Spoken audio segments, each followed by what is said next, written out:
প্রিয় ছাত্ররা, আজ আমরা ক্লাস 7 জিওগ্রাফির 5th চ্যাপ্টার রিভার নিয়ে আলোচনা করব। দেখো, রিভার হলো কি একটি স্বাভাবিক প্রাকৃতিক জলধারা যা হিমবাহের বরফ গলা জলে পুষ্ট কিংবা বৃষ্টির জলে পুষ্ট, নয়তো কোনো প্রস্রবণ থেকে উৎপত্তি লাভ করে ভূমির ঢাল অনুসারে প্রবাহিত হয়ে কোনো সাগর, উপসাগর, হ্রদে গিয়ে মিশেছে। নদীর দুটো অংশ এখান থেকে আমরা জানলাম। এক হচ্ছে গিয়ে সোর্স, যেখান থেকে সে উৎপত্তি লাভ করছে। দুই, যেখানে গিয়ে সে পতিত হচ্ছে বা মিশে যাচ্ছে, সেটাকে আমরা বলি হচ্ছে গিয়ে কনফ্লুয়েন্স। অর্থাৎ নদী যেখানে গিয়ে সাগর, উপসাগর, হ্রদে বা যে কোনো জায়গায় মিশছে, সেই অঞ্চলটাকে আমরা বলবো হচ্ছে গিয়ে নদীর কনফ্লুয়েন্স বা মোহনা। এবার নদী সম্পর্কে জানতে গেলে আমাদের কতগুলি টার্মিনোলজি সম্পর্কে আগে জানাটা খুব দরকার। River basin. রিভার বেসিন কাকে বলে? নদী যখন তার শাখা নদী, উপনদী নিয়ে যে জায়গাটা দখল করে থাকে বা যে জায়গার উপর দিয়ে প্রবাহিত হচ্ছে, তাকে আমরা বলবো হচ্ছে কি রিভার বেসিন। এবার ক্যাচমেন্ট বা ধারণ অববাহিকা কাকে বলে? নদী তার উপনদী, শাখা নদীর সাথে পার্বত্য অঞ্চলে যেটুকুনি স্থান দখল করে থাকে, তাকে আমরা বলবো হচ্ছে গিয়ে তার ক্যাচমেন্ট বা ধারণ অববাহিকা। তাহলে দেখো, দুই ক্ষেত্রেই কিন্তু দুটো কথা উঠে আসলো, উপনদী আর শাখা নদী।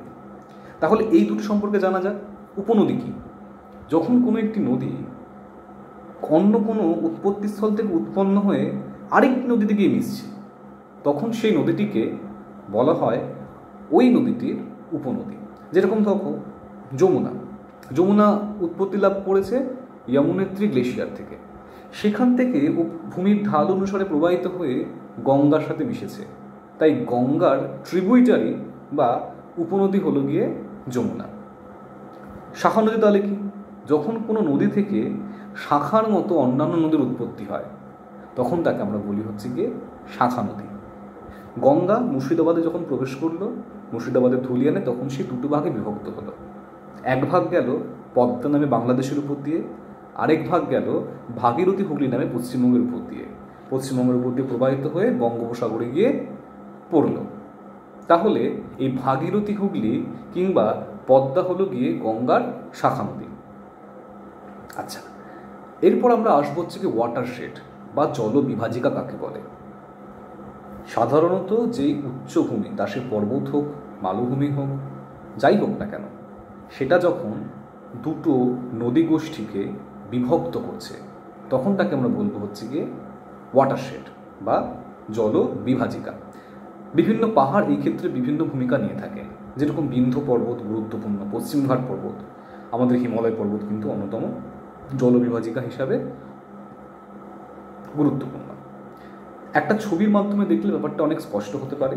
যেরকম দেখো, এখানে রয়েছে এই যে অঞ্চলটা, এটা আমরা দেখছি একটা ওয়াটারশেডের ছবি। এই যে লাল দিয়ে আমি যে মার্কিংটা করেছি, সেটা হচ্ছে কি উঁচু জায়গা, যে জায়গাটা এই দুটো নদী গোষ্ঠীকে পৃথক করেছে, তাই একে আমরা বলবো হচ্ছে কি ওয়াটারশেড। আর এখানে দেখো ট্রিবিউটারি, উপনদী বা ডিস্ট্রিবিউটারির কথা বা ছবি আমি এখানের মধ্যে দিয়েছি।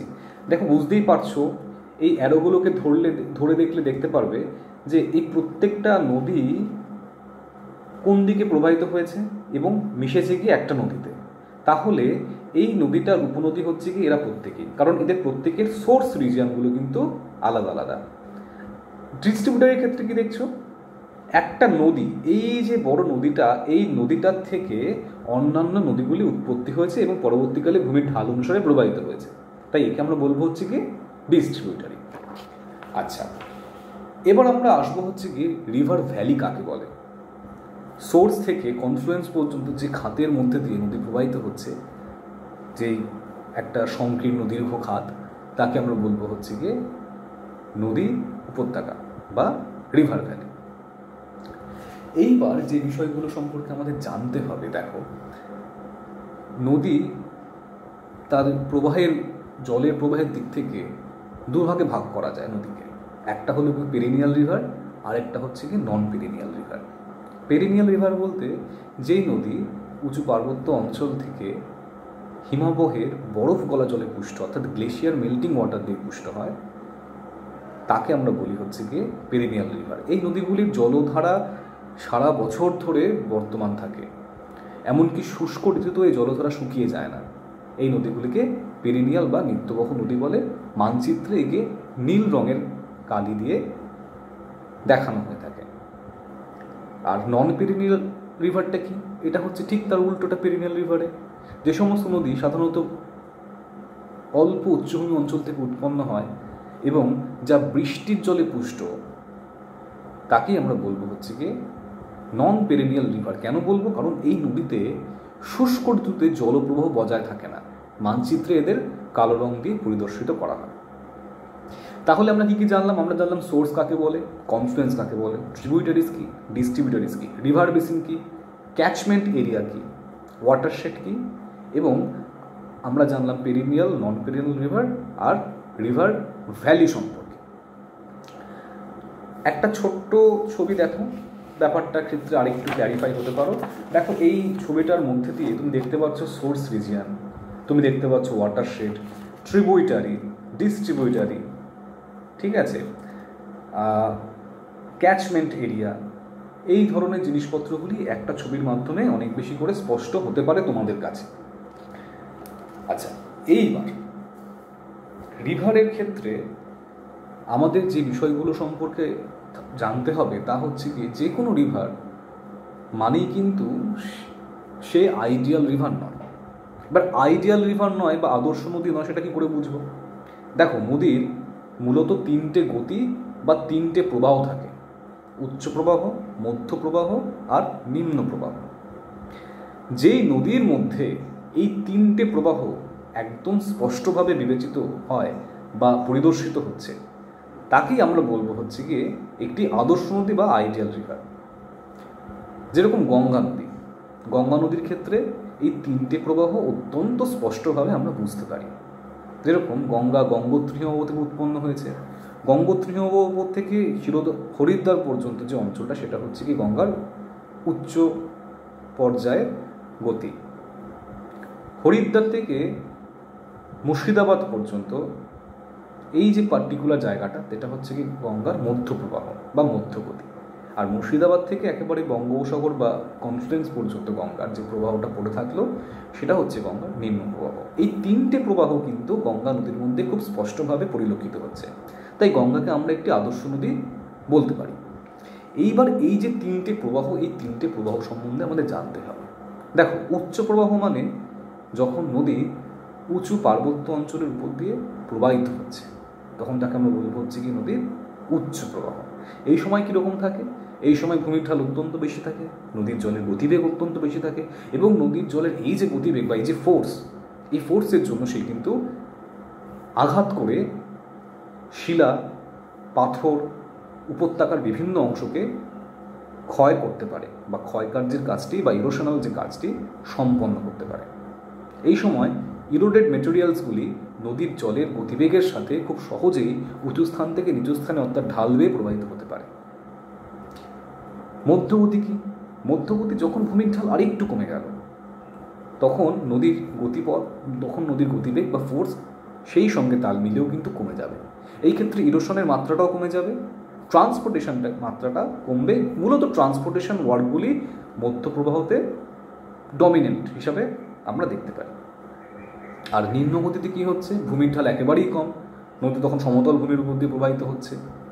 এই যে সমতল ভূমির উপর দিয়ে প্রবাহিত হচ্ছে, তখন নদীর মধ্যে শক্তিও কমে যাচ্ছে, এবং যার ফলে নদী আর বহন বা ইরোশনাল টাইপের যে কাজগুলি ততটা সুস্পষ্টভাবে করতে পারে না।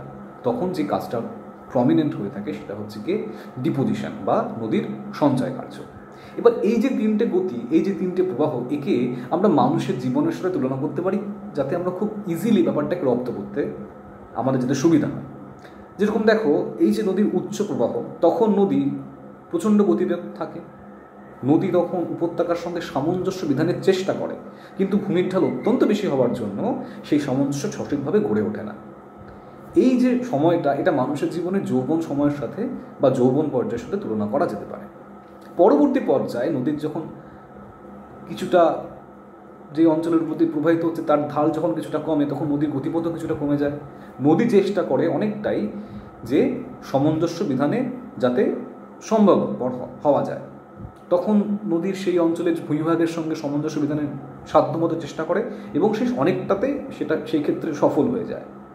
এই যে অঞ্চলটা, এই সময়টা নদীর হচ্ছে কি পরিণত পর্যায়ের সাথে তুলনা করা যেতে পারে।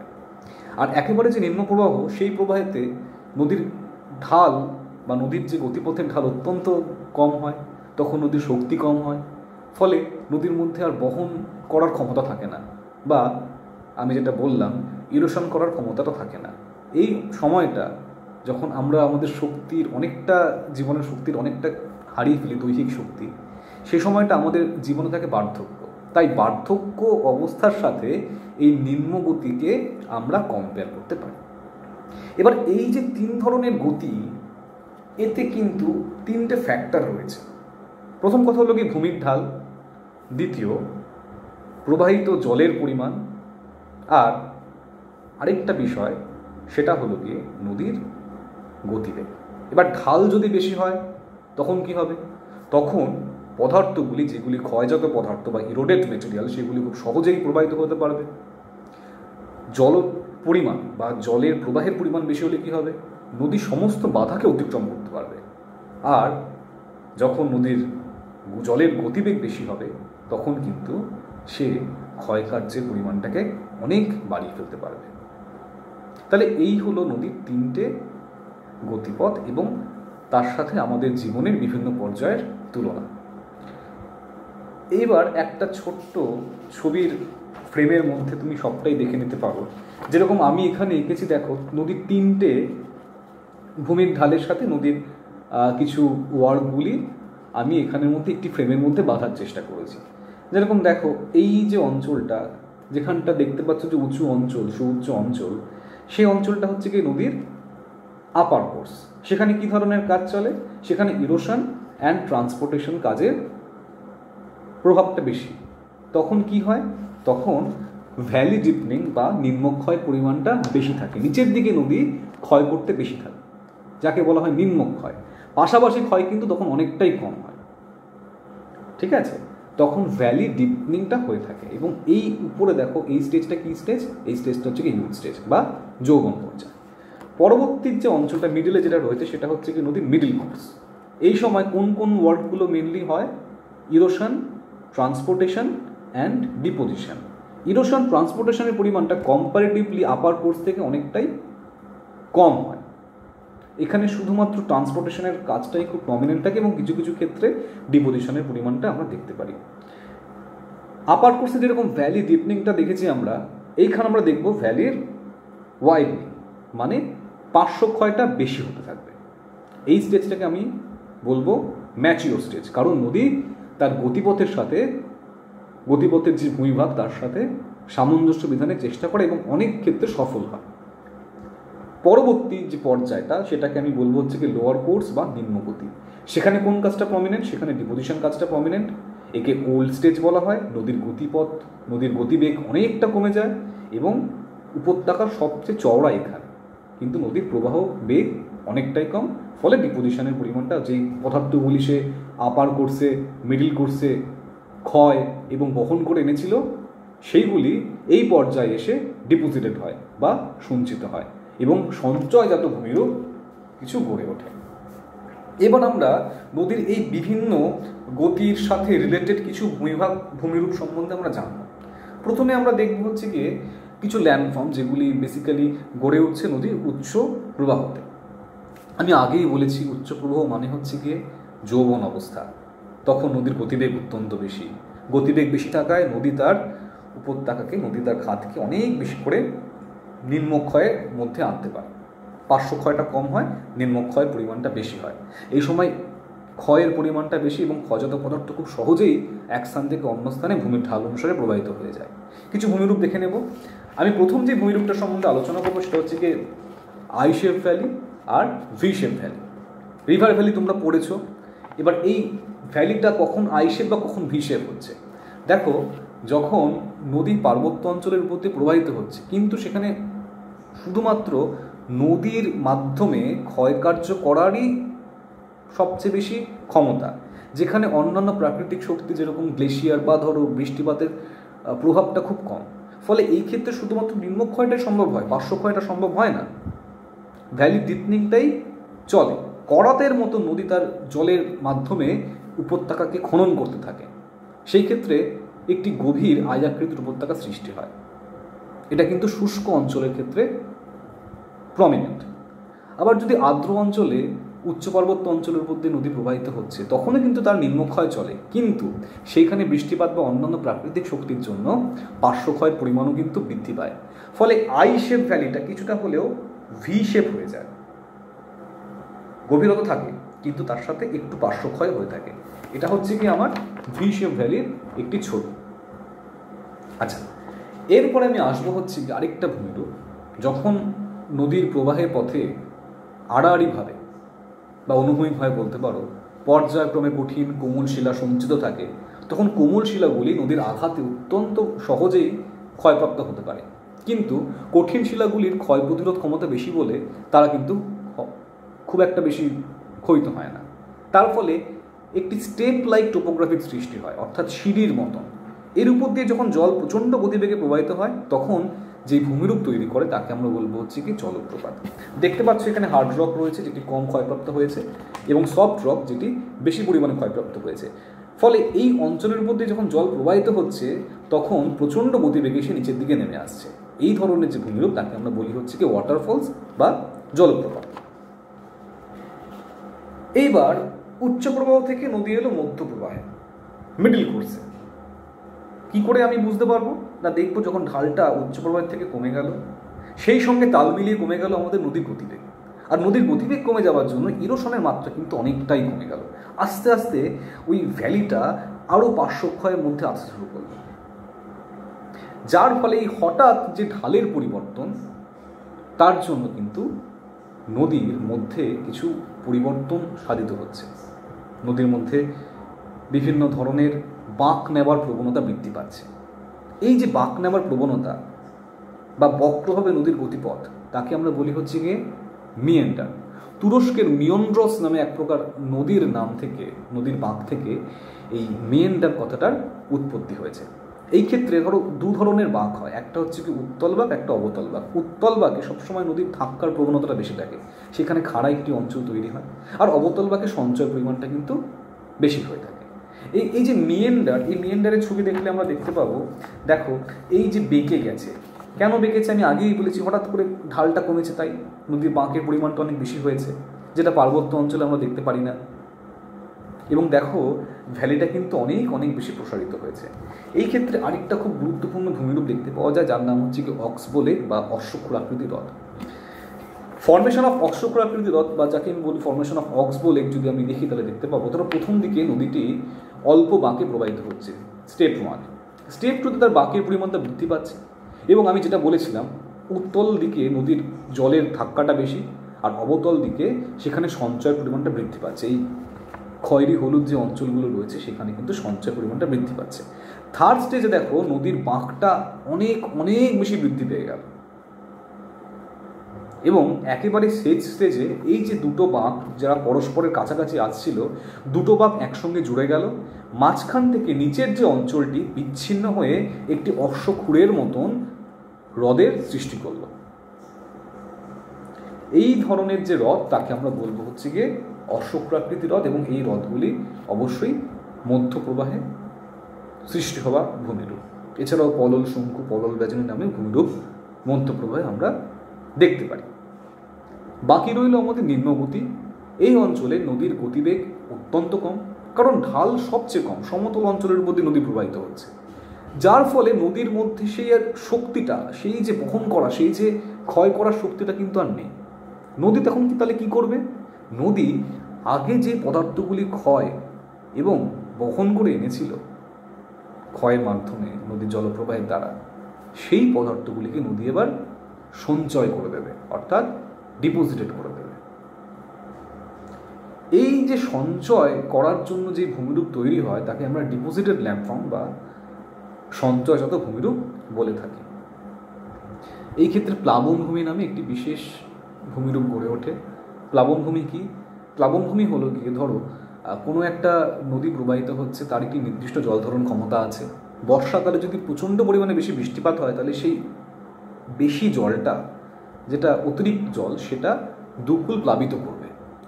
দুকুল প্লাবিত করার ফলে কি হবে, সেইখানে পলি জমা হয়ে যে ভূমিরূপ তৈরি হবে তাকেই আমরা বলবো হচ্ছে কি প্লাবনভূমি বা প্লাবন সমভূমি বা ফ্লাড প্লেন, বন্যার দ্বারা প্লাবিত হওয়া একটি অঞ্চল।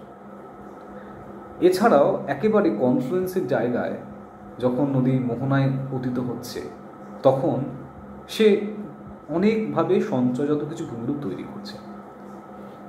বালির চর হতে পারে, সেই যে চড়া পড়ছে তখন নদী তাকে কাটিয়ে দেওয়ার জন্য দুভাগে বিভক্ত হয়ে যায় এবং মাঝখানের যে অঞ্চলটা সেটা গ্রিক অক্ষর ডেল্টার মতন একটা ভূমিরূপ তৈরি করে। একে আমরা বলবো হচ্ছে কি বদ্বীপ।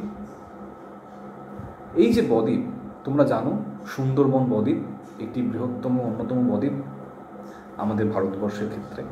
ম্যানগ্রোভ অরণ্য এখানে রয়েছে। অর্থাৎ কয়েকটা জিনিস আমাদের কাছে এখানে স্পষ্ট হলো।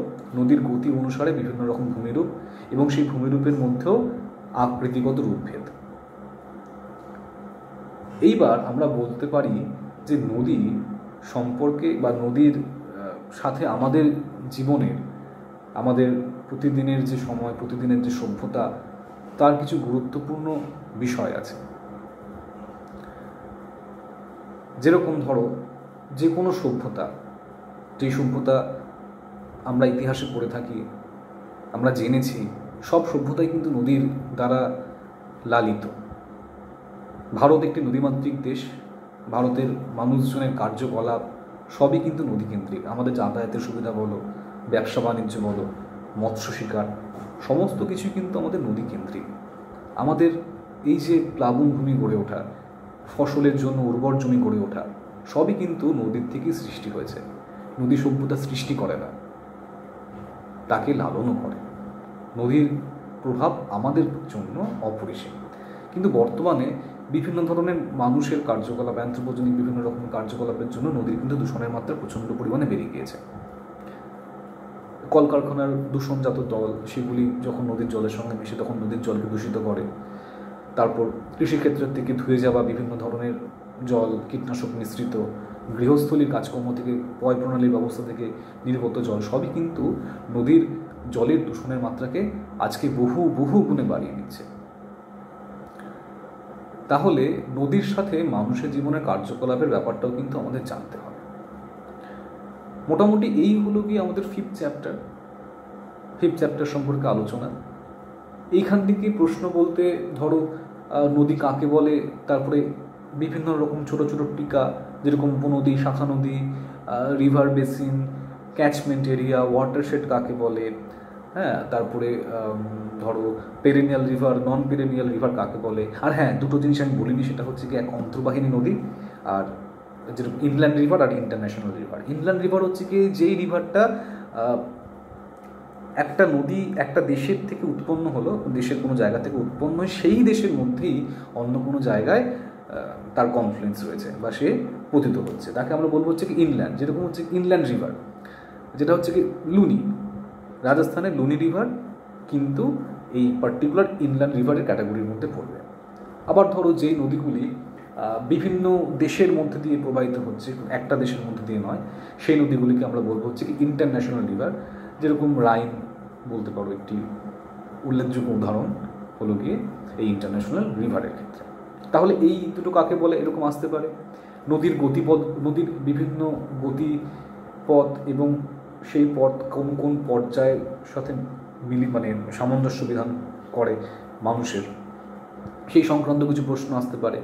নদীর বিভিন্ন গতিতে বিভিন্ন ভূমিরূপ যে উৎপন্ন হচ্ছে তাদের বর্ণনা, তাদের ব্যাখ্যা, নদীর বিভিন্ন গতিপথে নদীর বিভিন্ন কাজ, সেই কাজ নিয়ন্ত্রণ করে কোন কোন ফ্যাক্টর, এই সংক্রান্তও কিন্তু প্রশ্ন পরীক্ষায় আসতে পারে। এবং সবশেষে আমাদের জীবনে নদীর গুরুত্ব খুব গুরুত্বপূর্ণ।